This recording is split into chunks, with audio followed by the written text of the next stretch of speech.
जय श्री महाकाल। उज्जैन के इस दिव्य महाकाल लोक में आपका स्वागत है। यदि आप मेरे इस चैनल पर नए हैं तो सबसे पहले चैनल को सब्सक्राइब करें, लाइक करें और शेयर करें। जय श्री महाकाल।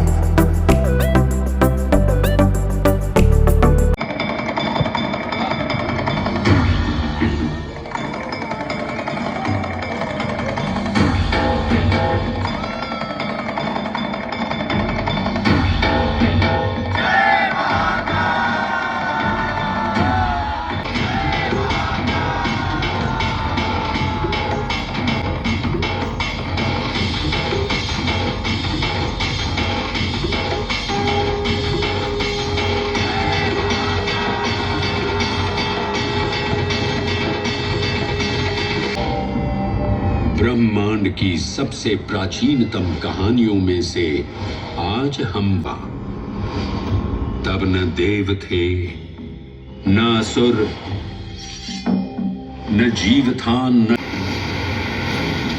न भूमि। समष्टि के शून्य में विराजती एक शक्ति, कालातीत और कालों के नियंता।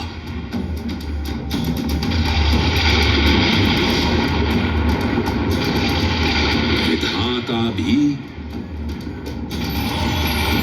और विध्वंसक भी, अखंड, अचल, अविनाशी। ये कथा है उस आरंभ भी है और काल के आगमन भी है। वे ही काल के सृजन करता और नियंत्रण करता भी है।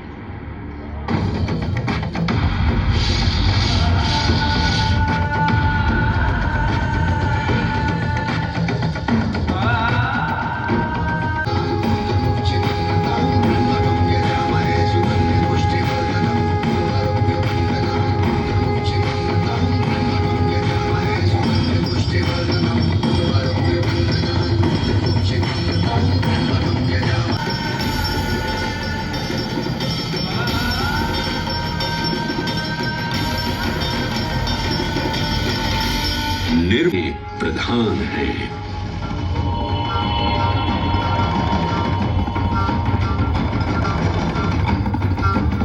जिनके त्रिशूल की तीनों नोकों से काम, क्रोध और लोभ पर नियंत्रण होता है। जिनके मस्तिष्क पर चंद्र और जिनकी सवारी नंदी के 4 चरण सत्य, दया, दान और तप। आनंद रूपः शिवोऽहं, शिवोऽहं चिदानंद रूपः शिवोऽहं, शिवोऽहं चिदानंद रूपः।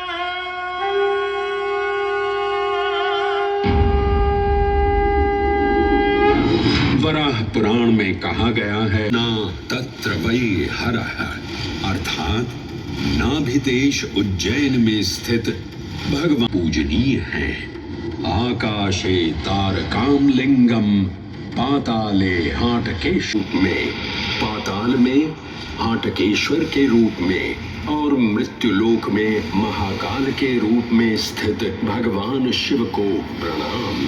समस्त लिंग स्वरूपों में विद्यमान नाभिदेश उज्जैन का अटूट बंधन है महाकाल के साथ, जो महाकाल स्तोत्र में उल्लिखित है। उज्जयिन्यां महाकालम महाकालेश्वरम हरम, महाकालम महायोगिनम नमामि पार्वती पतिम। तो चलिए मैं आपको कथा सुनाता हूँ। कुमुदवती और अमरावती के नाम से पुकारा गया। उज्जैन जो मनुष्य को मोक्ष प्रदान करने वाली 7 नगरियों में से एक है। उज्जैन जहां 84 महादेव का आशीर्वाद प्राप्त है। उज्जैन जिस पर सदा ही कृपा रहती है महाकाल की। यहाँ सतत क्षिप्रा नदी की निर्मल धारा बहती, डमरू के नाद से जीवन को ऊर्जा मिलती है। घंटियों की झंकार मन को आनंदित करती है और यहाँ का आकाश शिव आशीष स्वरूप है। श्मशान ऊषर क्षेत्र पीठम तू मनमेव च। ऊषर यानी अनुपजाऊ भूमि, क्षेत्र अर्थात पवित्र भूमि, पीठ यानी शक्ति स्थान और मन अर्थात आध्यात्मिक शांति का स्थल, पांचों एक ही स्थान पर की नगरी उज्जैन की महिमा को और गरिमामय बना देता है। हे जलधर, यदि महाकाल के मंदिर में समय से पहले तुम पहुंच जाओ तो तब तक वहां ठहर जाना जब तक शिव की संध्याकालीन आरती के समय नगाड़े जैसी मधुर ध्वनि करते हुए तुम्हें अपने धीर गंभीर गर्जनों का पूरा फल प्राप्त होगा। ये संध्या आरती जिसे कालिदास ने सराहा है अद्भुत प्रहर है जब सभी देवी देवता गंधर्व यहाँ उपस्थित होते हैं।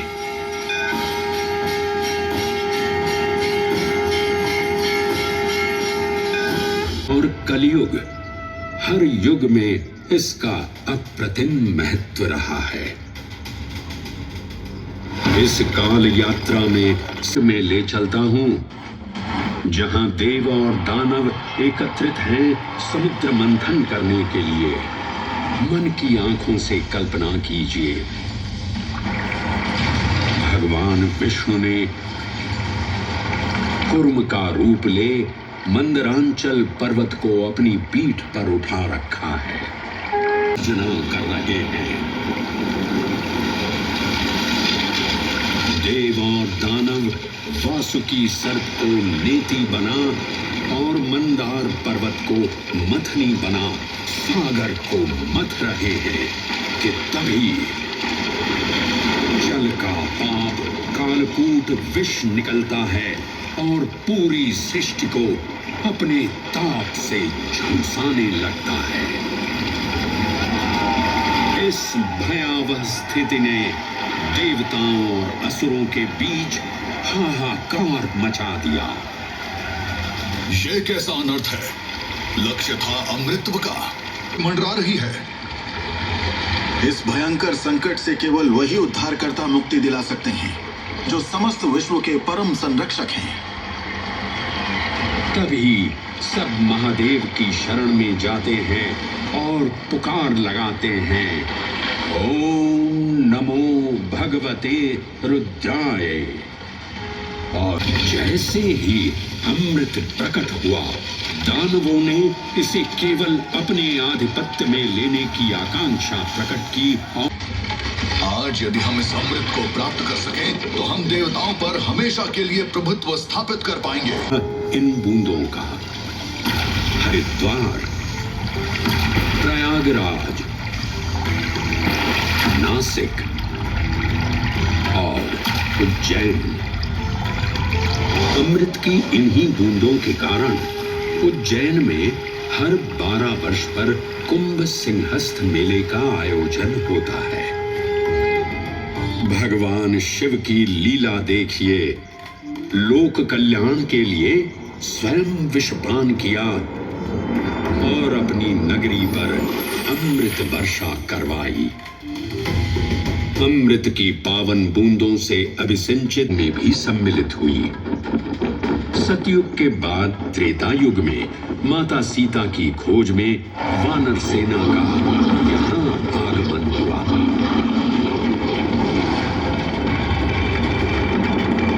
समय की इस यात्रा के माध्यम से अब प्रवेश करते हैं वाल्मीकि रामायण के किष्किंधा कांड में।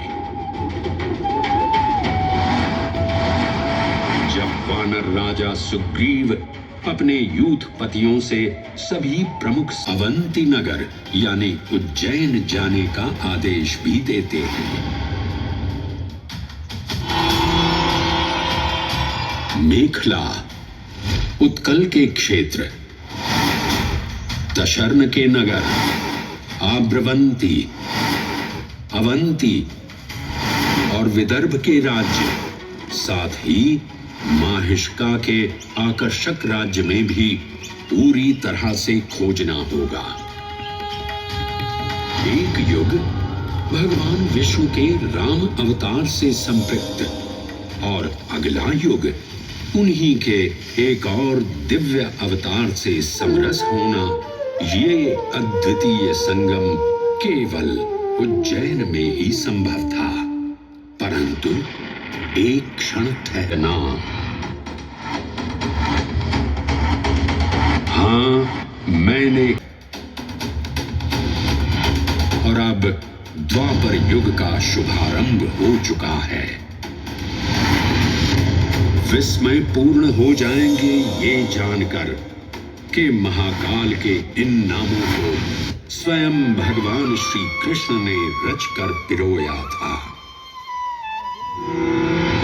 महाकाल सहस्र नामावली की ये अद्भुत रचना उस समय की है जब योगेश्वर कृष्ण उनके मित्र सुदामा स्थित सांदीपनी ऋषि के आश्रम में वेदांत दर्शन और शस्त्र विद्या की शिक्षा ग्रहण की थी। कहते हैं कि भगवान श्री कृष्ण को अवंती ने ऐसा मंत्र मुग्ध कर दिया कि यहाँ 64 दिनों तक रुककर उन्होंने 64 विद्याएं और 14 कलाओं का ज्ञान लिया। उज्जैन का संबंध महाभारत से भी जुड़ा हुआ है।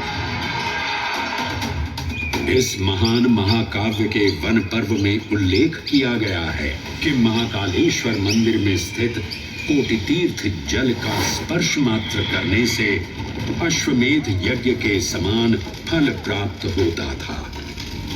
और फिर परिवर्तन की इस अनवरत धारा ने एक नई कहानी लिखी। उज्जैन में उदय हुआ मौर्य वंश का। सम्राट बिंदुसार ने अपने पुत्र अशोक को उज्जैन का राज्यपाल बनाया और समय के साथ अशोक के शासनकाल में धर्म का विस्तार हुआ। मौर्य वंश के पश्चात विभिन्न राजवंशों, सम्राटों और नरेशों ने उज्जैन की सेवा की।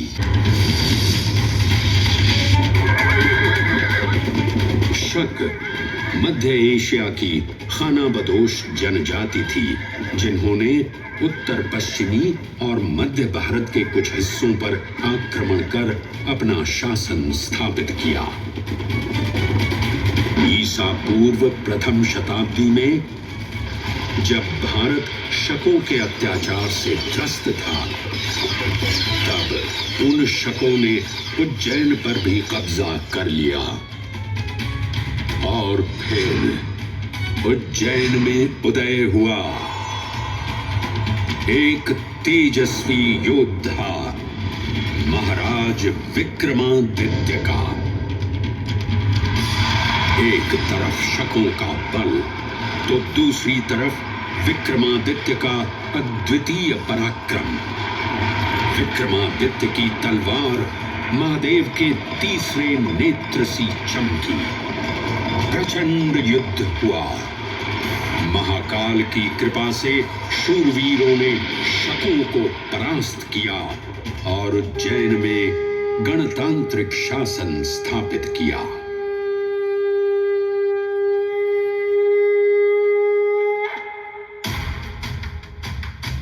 इन्हीं महाबली विक्रमादित्य की राज्यसभा महाकाल मंदिर में ही प्रतिष्ठापित थी। आज भी इस मंदिर की घंटियों में विक्रमादित्य की वीरता और शौर्य की प्रतिध्वनि गुंजायमान होती है। राजा विक्रमादित्य और शकों के मध्य हुए युद्ध में उज्जैन को जिस दिन उनको विजय प्राप्त हुई, उस गौरवशाली उपलब्धि के सम्मान में एक नवीन पंचांग का शुभारंभ किया गया, विक्रम संवत पंचांग। पृथ्वी की भौगोलिक कर्क रेखा इस पावन उज्जैन भूमि से होकर गुजरती है। लगभग 300 वर्ष पूर्व उज्जैन विश्व समय का प्रमुख संदर्भ बिंदु था। यही कारण है कि उज्जैन की वेदशाला में वराहमिहिर, आदित्य दास, ब्रह्मगुप्त, आर्यभट्ट और भास्कराचार्य जैसे महान विद्वान अनुसंधान और अध्ययन में तल्लीन रहते थे। खगोल शास्त्र का केंद्र, महाकालेश्वर का आवास, जगत गुरु कृष्ण की नगरी, विक्रमादित्य का राज। जयति जय उज्जैनी, वैभवशालिनी नगरी उज्जैन।